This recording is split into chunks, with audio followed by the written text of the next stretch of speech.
Hi students, it's Dr. Newmark here and we are ready for our week 7 video.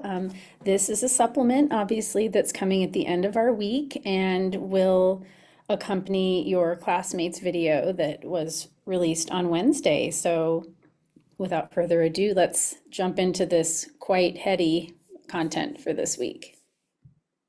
Okay, so today in this video, we're going to talk about Mitchell's The Pictorial Turn and then meta pictures briefly from the book Picture Theory. Don't forget that your your first half scrapbook is due on Friday by 11:59. So that's all that we are doing next week. So that is for next week, week 8. So there will not be a highlights video next week because there's no new content, but you will be working on your scrapbook and you will get that done by next week on Friday. Okay, so this is WJT Mitchell. He's a rather elderly man at this point. I think he's probably in his 80s. So maybe not that elderly, depends on your perspective. But he is a very eminent theorist of art and literature at the University of Chicago. And so in the history of philosophy, he writes, we move from the linguistic turn to the pictorial turn. Various subjects of inquiry are rendered as texts. So if you've taken many literary studies classes, you understand that this application of the context of the concept of the text is quite pervasive, that most things using certain techniques can be analyzed as texts. So like even say a baseball game could be analyzed and deconstructed as a text in order to take meaning out of it or make meaning of it based on all of its constitutive parts. So we're familiar with this linguistic turn. So Mitchell is asking us to think about the pictorial turn. And as when he wrote this book decades ago, he argued that we were already in the midst of a pictorial turn. So he describes it as a transformation that is occurring in the production and understanding of culture. So the general anxiety of linguistic philosophy about visual representation is a sure sign to Mitchell that a pictorial turn is taking place. So indeed, those who are concerned about the inappropriateness or ineffectuality of linguistic tactics, the capacity for words to be used to explain pictures or visual information or pictorial information, to him articulates or brings forward this anxiety that within linguistic philosophy that there is some sort of a gap between the words that we use and the way that we use them to describe visual information, pictorial information. So Mitchell writes that, and I will talk about this image on the screen, Mitchell writes that we still do not know exactly what pictures are, what their relation to language is, and how they operate on observers and on the world, how their history is to be understood and what is to be done with or about them.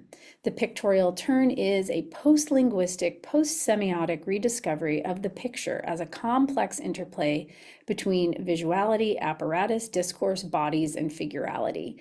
Now, I have this somewhat famous AI image of President Trump on the screen, generated by an ally of his and distributed on many social media platforms and by many users, but also by him and the White House social media accounts. So the fact that these AI images are being used at all levels of authority and in fact being seized upon as these methods by which to make sort of a glib political or sociocultural statement pushes us even further into the pictorial moment.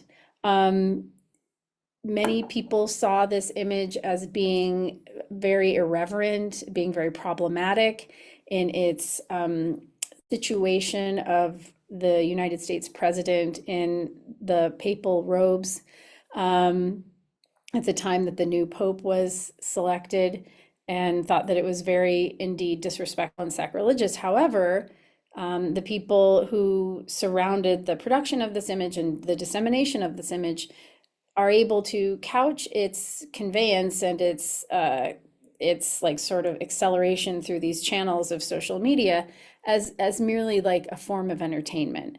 So if pictures are intended to convey some sort of meaning, what do we get? What does it mean if we're living in an era where all of that meaning could necessarily be vacated under the larger umbrella of these things just being a joke or just being fun? And we've seen that in the news just this last week with many AI videos being used to kind of lampoon or make fun of or make even, highly problematic representations of figures opposing political parties. And people who defend them say, oh, it's just a joke. It's being intended to just sort of make light of the situation or point out hypocrisy or whatever it might be. But in fact, it is the picture that is being used to convey, at the same time, no message at all and multiple deeply embedded messages, both about production and about sort of cultural values even. So this pictorial turn is post-linguistic. In fact, sometimes there are no words that can be used to capture what is taking place in an image. Post-semiotic, we've studied the semiotic sign system in this class already. So I'd love for you to think about how this pictorial turn would be post-semiotic. Does it indeed break down the relationship between signified and signifier, the dynamics within the symbolic sign system? And again, to follow up on this quote again, the picture in the pictorial turn conveys this complex interplay between visuality, apparatus, that means how it's made, discourse, bodies, and figurality. Okay, so the image on the screen is again an AI image, generated image. And I think when I found this back in March, I asked for an image of an image on a computer screen. I was looking for this sort of mise en abîme motif. That's a term that's often used in film to describe this sort of unceasing march of repeated images across reflected panes, sort of a mirror effect. It's generally used in a mirror. It was used in film noir and in Hitchcock films it would be used to express a psychological state often. But what I was looking for was maybe something that would touch upon that. And this is one of the images that I got, and I found it really bizarre. And like, again, the fact that, energy was consumed, this image was produced for what purpose, it's unclear. What all is happening in this image? We see kind of an old looking computer monitor that says Merry Christmas. We have a picture behind it that has a moon and it looks like a planet, maybe with something on it, some post-it notes on the wall, a clock, a window with some buildings outside and clouds, and it's Christmas time. We've got a Christmas tree, a Santa hat. It's just very bizarre. But to return to Mitchell, and this problem of pictorial representation being inescapable, we see Mitchell making this move to invoke a book by this other critic, this other literary and sort of art history critic, Jonathan Crary. And when I read this art forum essay the first time, and I taught it the first time, I was like, wow, he's being pretty hard on Jonathan Crary. To publish basically a takedown of a monograph by this scholar in Art Forum, which is not a disciplinary publication, but more of a popular cultural, for a certain niche population, art lovers, art buyers, intellectuals in the like kind of art history or art consuming space. But I was like, wow, this is he doesn't really beat around the bush or, prevaricate at all with regard to how he feels about Crary's work and what he thinks he gets wrong. So Mitchell offers some assertions regarding what we know about spectatorship in the past. And he does this in the context of talking about Crary. He says, we can have access to examples of spectatorship, what people like to look at, how they described what they saw, how they understood visual experiences, whether in pictures or the spectacles of daily life. So his concern here with Crary is that he thought Crary was using as a crutch sort of the lack of empirical information about what like a 19th century or 20th century spectator or consumer visual information was, who that person was. It's kind of like unknowable because there's no empirical information. But Mitchell believes that that's not true. Indeed, we can have access to examples of spectatorship, and we do. So indeed, I would like to extend that idea of how we know who is viewing what. And in fact, images like this one that I have on the screen, if it's downloaded, there's a clear data trail of how many times it's downloaded, how many times it's shared. I'm not tech savvy enough to know whether there's any record of when screenshots are taken of something, which I think is what I did rather than actually downloading the image. But there is enough sort of data tracking today with these online born images that are only created online and are only distributed online, that we can have a pretty good sense of who is consuming them, who are the spectators of these images. So this knowledge, according to Mitchell, is important when we explore, well, this is actually according to me, this knowledge is really important when we explore histories of technical and scientific visual information too.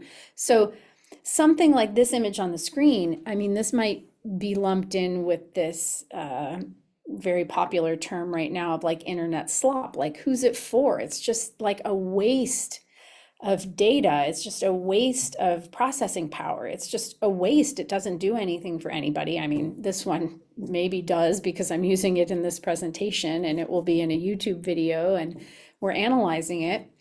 But technical and scientific visual content is purpose driven. It's intended to not be slop, like necessarily to not be unimportant. It is information that is designed for a purpose, but yet AI tools can be used increasingly to create the visual content, not just the document design, but the diagrams and other kinds of visual features that are commonly seen in technical and scientific communications. So Mitchell writes, pictures form a point of peculiar friction and discomfort across a broad range of intellectual inquiry.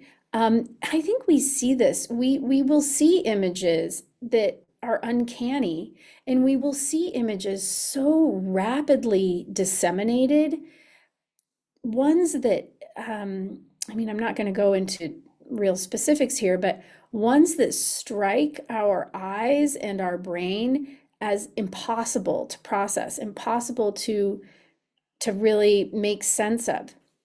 And because of the era of technology in which we live today, video and static images and animated images in the form of like GIFs or other kinds of video content, they are instantaneously disseminated without any sort of recoil from the fact that sometimes the information that they convey in a previous era would have been sort of anathema to sort of the practices of polite society. We have no barriers with regard in our culture, with no barriers with regard to what we distribute. And this does generate, these pictures, these images generate friction and discomfort for a lot of people, but sometimes that gets tamped down just because of the fire hose nature of the distribution of this kind of content. So Mitchell's main questions are these, and these propel his inquiry. We still do not know exactly what pictures are, what their relationship to language is, how they operate on observers and on the world, how their history is to be understood, and what is to be done with or about them. And I have two images on the screen here. One is of petroglyphs. Those of us who live in New Mexico or in the Albuquerque area are very familiar with the petroglyphs. And then I have an illustration done on a computer screen with a digital pen that was only ever existing in the space of the computer environment, as opposed to these petroglyphs, which were created in a specific physical site for a specific purpose for the community in which they were used and understood, and they were part of this larger system of the conveyance of information. But sometimes with petroglyphs like the ones shown here, people have spent a lot of time trying to understand what these mean. Sometimes they do, from what I understand, convey time-specific information about an event, but sometimes they convey values that are atemporal, and sometimes they are just decorative. So in this sense, sometimes with a long historical backwards view,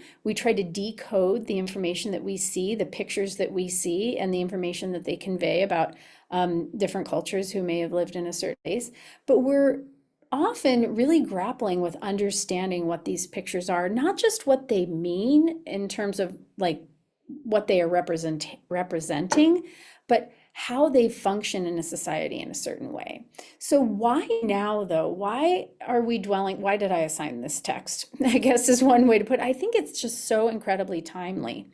So why in the last quarter of the 20th century and the first quarter of the 21st century might these questions be relevant? And Mitchell writes, the fantasy of a pictorial turn of a culture totally dominated by images has now become a real technical possibility on a global scale. And because he wrote this decades ago, it's not just a possibility, it is the reality. Our lives are dominated by images, whether you are working in any of the three areas in the English department, creative writing, literary studies, or rhetoric and writing, or you're from another department, or you're in our GCERT program and you have another career. I think we could all agree, just in our private lives and in our work lives, images dominate so much of what we do day in and day out. So Panofsky is mentioned in the art forum essay by WJT Mitchell. You can pull up the full text of the iconology essay that he is referring to, and it's interesting. I read it, and I read the introduction that Mitchell celebrates in the essay that you read. So I'm just going to go through this and try not to dwell too much on it, but Panofsky analyzes visual culture. His analyses of visual culture are crucial for their coverage of four distinct epochs: ancient, medieval, Renaissance, and modern. And their presentation has a discursive grid that includes religion, philosophy, science, psychology, physiology, and of course, art history. It aims at nothing less than a critical iconology, a self-theorizing account of visual culture. You should pull up the full text of this work by Panofsky just to see his strategies and the kinds of illustrative accompaniments he uses in this long essay. In fact, the footnotes take up as much space as the essay itself, and there's illustrations scattered both in the main body text and in the footnotes. But I said I wasn't going to spend too much time on this. You should check it out, see what you think. So iconology, as described in picture theory, is the study of the general field of images and their relation to discourse.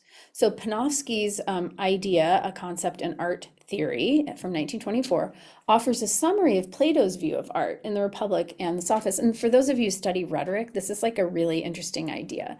So Plato measured, quote, the value of a work of art in the same way as he did that of a scientific investigation, by measuring the amount of theoretical or especially mathematical insight invested in it. So the work of art, and it's, Edward Tufte would probably call this the lie factor. We'll have to cover that at a later time.